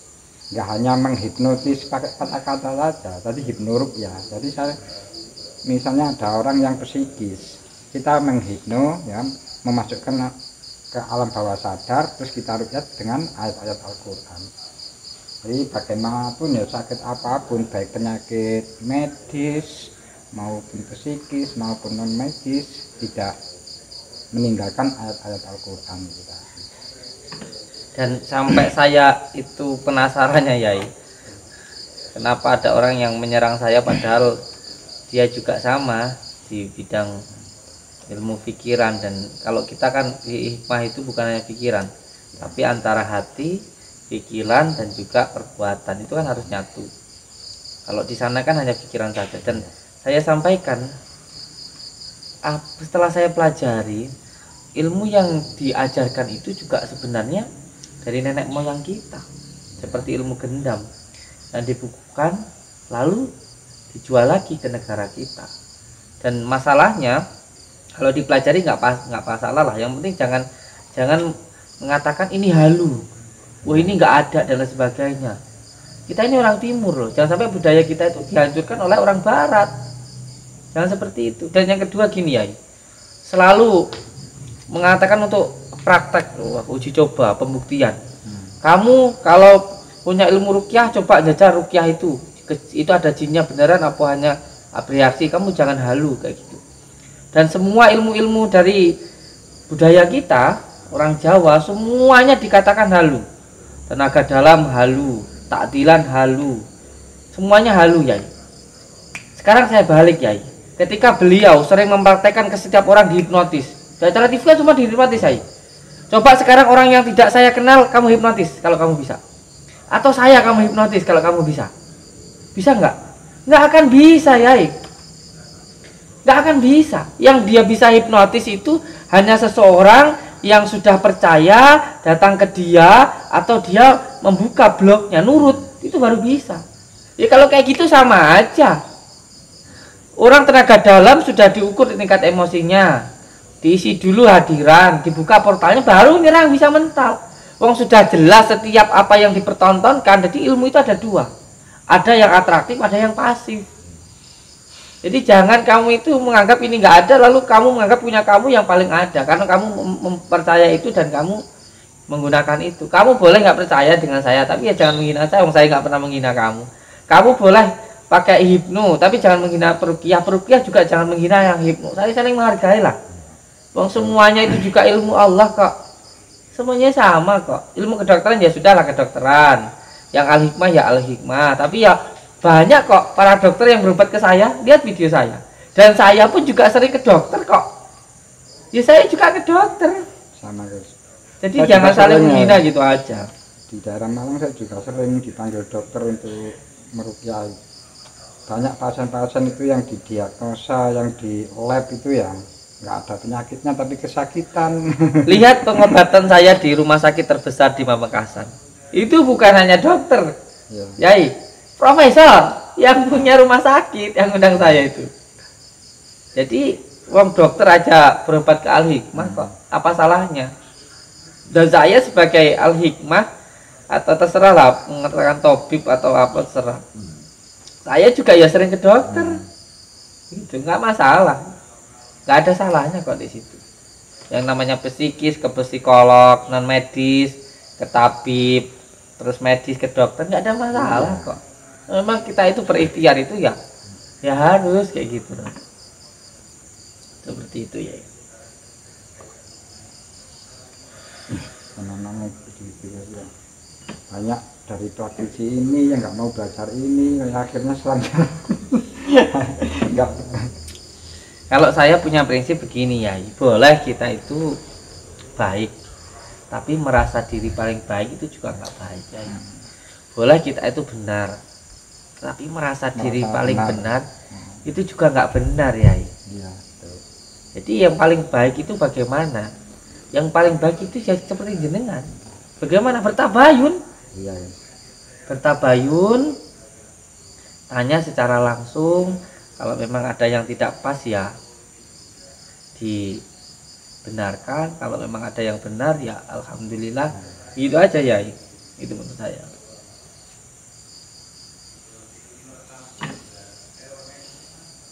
Dan tadi Yai mungkin saya paham ini Yai ini mempunyai apa ya namanya sebuah keilmuan lah yang menurut saya sangat luar biasa gitu. Saya tidak berniat untuk membuktikan itu, tidak, tapi ini hanya sekedar hiburan sajalah ya. Sekedar hiburan, hanya sekedar untuk menambahkan keyakinan kita kepada saudara-saudara kita bahwa yang namanya kesurupan itu juga ada gitu ya. Karena terkadang ada orang yang kita ruqyah itu dia tidak bisa bahasa Cina, tiba-tiba dia bisa bahasa Cina, itu ada di video saya. Iya. Ya itu apa ya, jika dianggap agresi kan tidak kan begitu ya. Nah Ya mungkin bisa berhasil kalau yang mediatornya memang pinter bahasa Cina. masalahnya nggak bisa ya, lo ngaplong kan di kita ya bahasa Cina. Nah ini sekedar hanya apa namanya hiburan saja ya. Jadi ada sebuah amalan yang memang untuk apa itu namanya untuk mengetahui sesuatu hal yang siri lah gitu. Coba minta saya kertas, coba kertas sama minta kertas sama pulpen.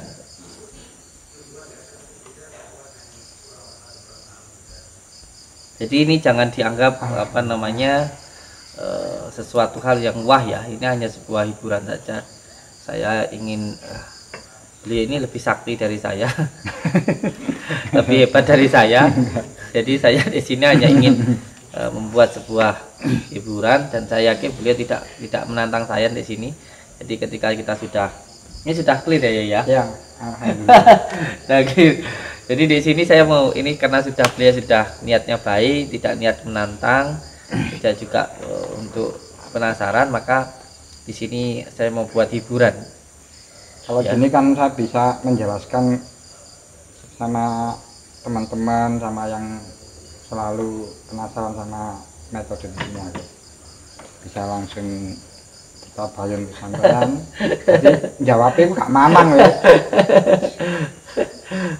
Dan saya sangat berharap Yai bisa apa ya, melihat secara langsung apa yang ada di sini, dan apa namanya ketika siang itu kalau di rumah tidak repot itu bisa bantu-bantu di sini Yai. Insyaallah. Dan insya Allah saya nanti juga datang ke majelis panjenengan lah.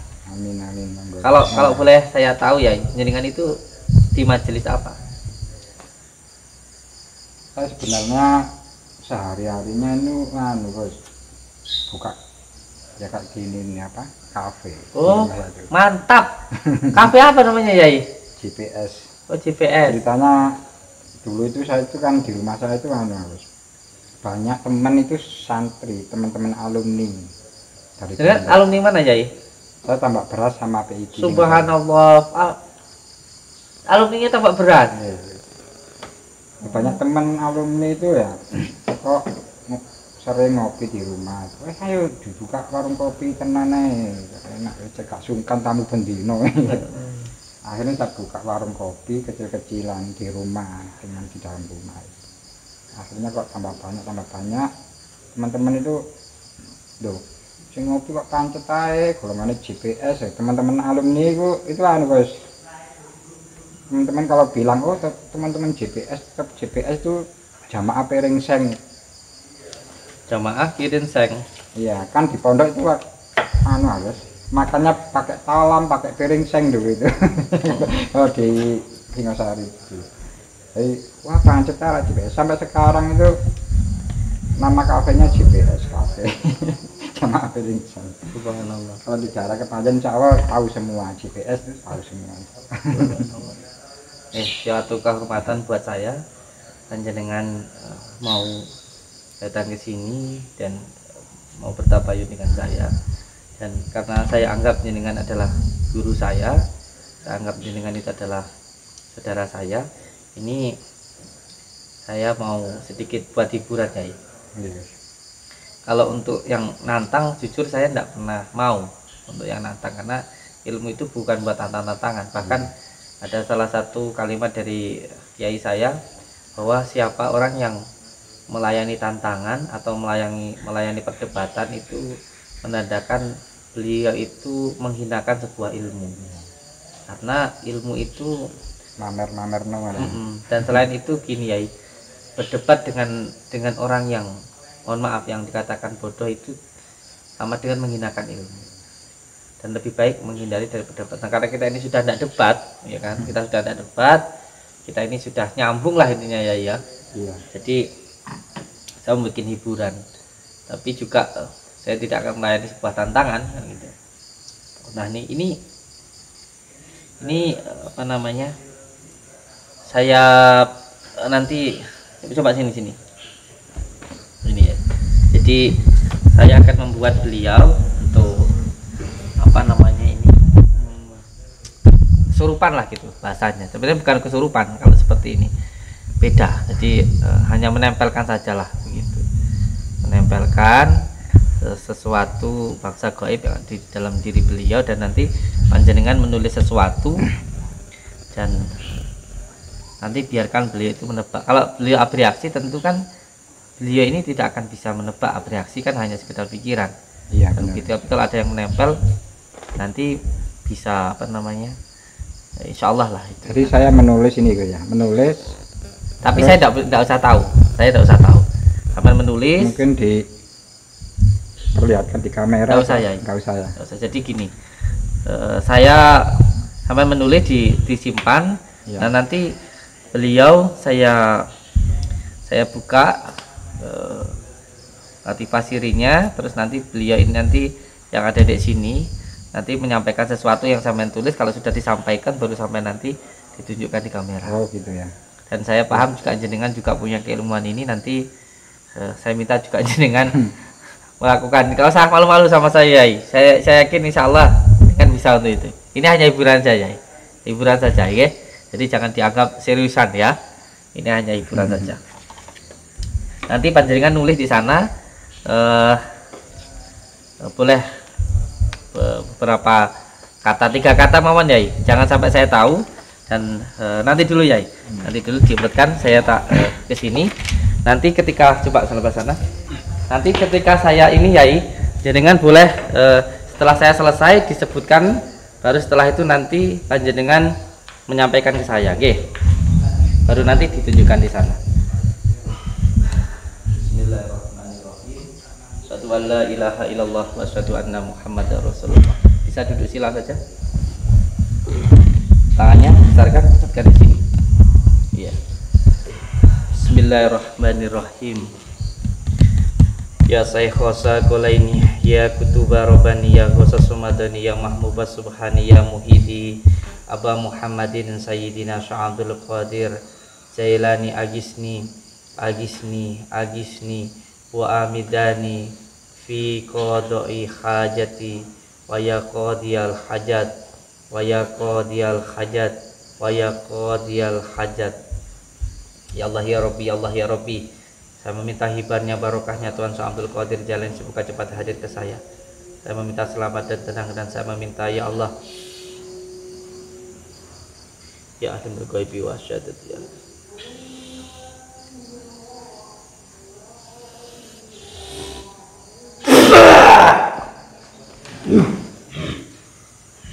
Assalamualaikum salam. Assalamualaikum salam. Assalamualaikum salam. Assalamualaikum. Tunduk kamu kepada saya seperti kamu tunduk kepada Nabi sallallahu alaihi wasallam. Assalamualaikum. Injil, mohon maaf mengganggu waktunya panjenengan. Panjenengan dari golongan jin muslim. Saya ingin bertanya ke panjenengan. Beliau di belakang saya itu menuliskan sesuatu.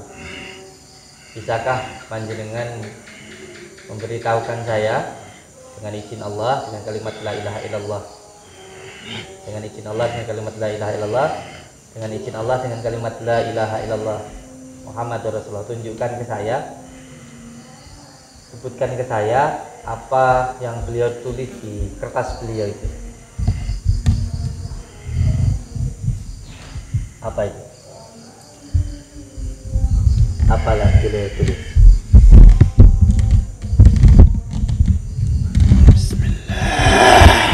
Bismillah.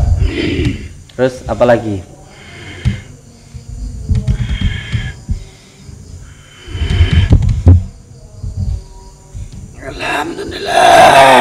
Alhamdulillah. Terus apa lagi? Allahu Samad. Allahu Samad. Bismillah. Alhamdulillah. Allahu Samad. Oke, matur suwun. Saya ucapkan terima kasih. Assalamualaikum warahmatullahi wabarakatuh.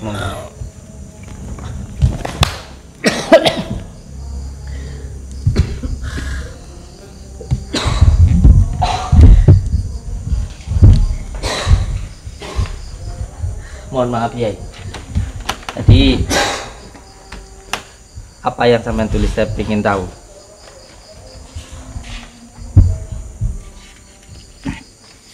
Yang pertama saya tulis ini ya, Bismillah ya. Oh iya. Bismillah. Untuk yang kedua ya, Alhamdulillah ya. Yang ketiga ini Allahu Samad. Yeah. Untuk tadi yang barusan disampaikan itu hanya kebetulan saja ya. Alhamdulillah tadi yang pertama yang ditulis Bismillah, Alhamdulillah, terus Allahu Samad. Insya Allah kalau bereaksi tidak akan tahu begitu. Ya. Oke. Ya untuk apa? Meningkatkan keimanan kita tentang kegaiban gitu. Ya itu. Kalau semua beraksi nggak boleh gaib. Repot nanti kalau semuanya dianggap bereaksi itu akhirnya repot. Oke. Terus saya yakin kalau panjenengan kan juga mempunyai sebuah kosam yang sampean punya. Kira-kira saya minta untuk melakukan hal yang seperti saya lakukan itu mau atau enggak Yai? Maksudnya yang benar-benar jin Ya. atau abstraksi? Mungkin kalau saya lebih suka yang benar-benar jin ya, Gitu ya. bukan abstraksi. Ya nggak apa-apa, monggo. Monggo. Jadi mohon maaf ya, saya akan menuliskan satu saja, sesuatu yang panjenengan tidak akan tahu. Dan nanti ini Yai, amit Yai, akan saya setelah nanti panjenengan melakukan sesuatu baru nanti akan saya buka. Satu saja sebuah kata-kata yang saya tulis dan saya akan memasukkan di sini. Nanti setelah panjenengan melakukan itu baru akan saya buka.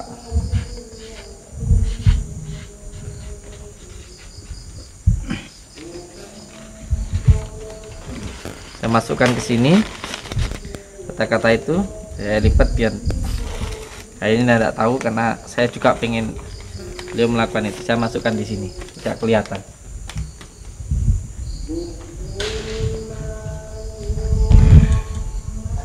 Untuk pemirsa ya, ini real ya, ini bukan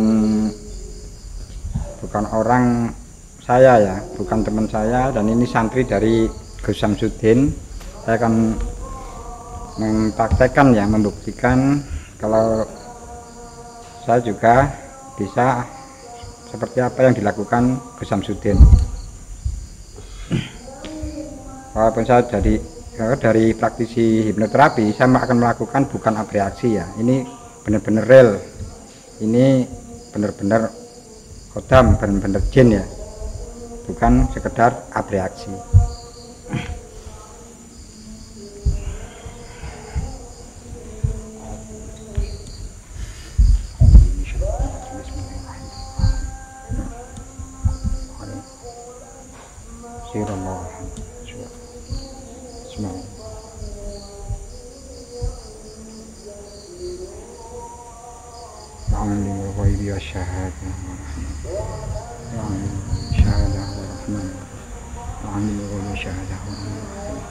Bismillah.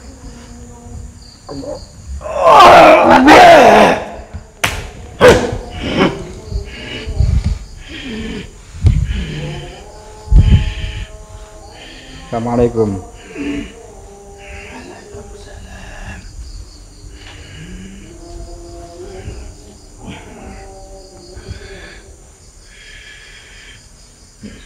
Ini tadi saya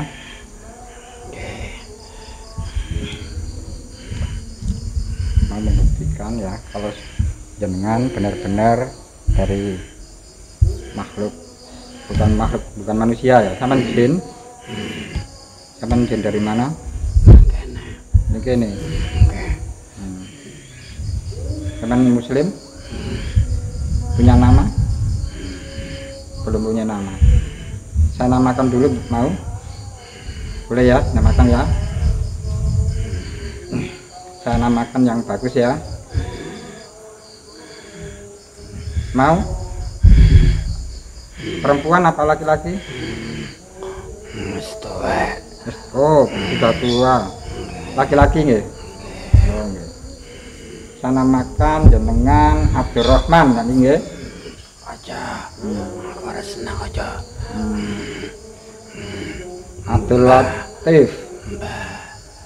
Mbah. Nggih. Saya namakan Mbah Rofiki nggih. Alhamdulillah wis mulai saat niki jenengan namine Mbah Rofiki nggih. Nggih. Alhamdulillah jenengan mempunyai nama nggih, jin muslim yang mempunyai nama, dan ini niki wau Gusnya Gus Samsudin menulis nggak tahu ya menulis apa ya. Dan kalau memang jenengan asli dari makhluk jin, insya Allah tahu apa yang dituliskan oleh beliau. Oke. Tolong disebutkan apa tulisan apa? Minumannya Bakari. Minuman Bakari. Oh, minuman botol itu ya. Oke.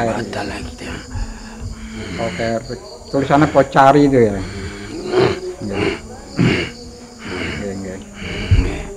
Coba saya tunjukkan ya.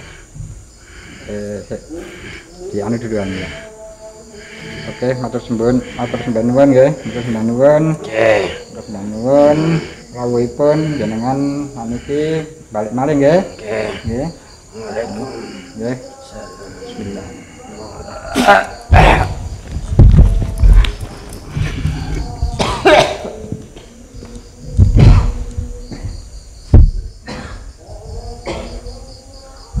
Subhanallah. Salut saya sama jenengan Yai. Jujur Terus ini pundi, Mas? bukan konten. Terus pundi Guys? Ya, saya ini benar-benar saya salut sama jenengan itu. Ini di dalam ya. Di dalam yang di sini. Sampai demi Allah ya, ini demi Allah bukan konten ya. Saya itu biasanya kalau menulis Pokari itu pakai K. Pakai kali. Nah, tapi demi Allah loh, ini bukan konten loh ya, bukan konten. Kok di hati saya itu tadi pengen pakai C. Kemudian ini juga pakai C. Ini bukan konten, bukan konten. Demi Allah saya itu kayak Pokari gitu loh. Kok tulisnya Pocari? Aku sampai tadi bingung. Jangan-jangan ini nanti yang saya tulis nanti nggak sesuai yang dia bikin. Loh ini nggak mau Pocari, tambah pakai C loh. Itu nggak masuk akal loh Yai. Iya. Saya itu misalnya Pokari. Wah, luar biasa Iya. subhanallah. Menunjukkan kalau hal gaib itu Enggak, memang saya ada. bukan ke hal gaib ya yang membuat saya salut itu. Hati dia jenengan itu loh. Lu tadi saya mau nulis bisa nulis Pokari sampai ngomong tadi ya. Sampai ngomong pakai C ya. Itu saya enggak nyambung loh. Pak tadi kata sampean setiap nulis itu ada ikatan nanti. Ada sambungan ya ikatan nanti. enggak, ini bukan konten Kalau serius. di ilmu Bukan. kalau di ilmu hipno ada Gus namanya ngemat. Iya. Ngemat itu ya, cuman saya membayangkan sampean aja sudah tahu sama ini gini gerak itu. Itu namanya ngemat kalau di hipno ya, hipnosis. Saya itu tadi saya ngomong pakai C itu saya agak deg gitu. Karena saya itu kayak kalau biasanya nulis Pokari itu pakai K. Saya itu pakai K. Ini tadi makanya wah kayaknya ini nanti bledri. Lah kau benar. Lah terus itu tadi masuknya kok Mbah loh. Serius, saya nggak bercanda ya. Nggak bercanda. Serius saya dalam hati saya. Mbah itu di sini memang semuanya nggak mau dipanggil kayak nama-nama yang ke Arab-Araban gitu, kayak nggak mau. Namanya itu kayak sukanya yang Jawa-Jawa gitu loh. Mbah itu memang ya nyambung sama yang di sini. Luar biasa ya wis ah. Saya sudah nyerah sama Yai beliau. Mantap luar biasa. Saya mau sholat malam dulu, matur suwun Yai. Ngopi dan Matur sembah nuwun. Siap. Ya, alhamdulillah. Assalamualaikum warahmatullahi wabarakatuh. Waalaikumsalam. Luar biasa makanya. Assalamualaikum warahmatullahi wabarakatuh.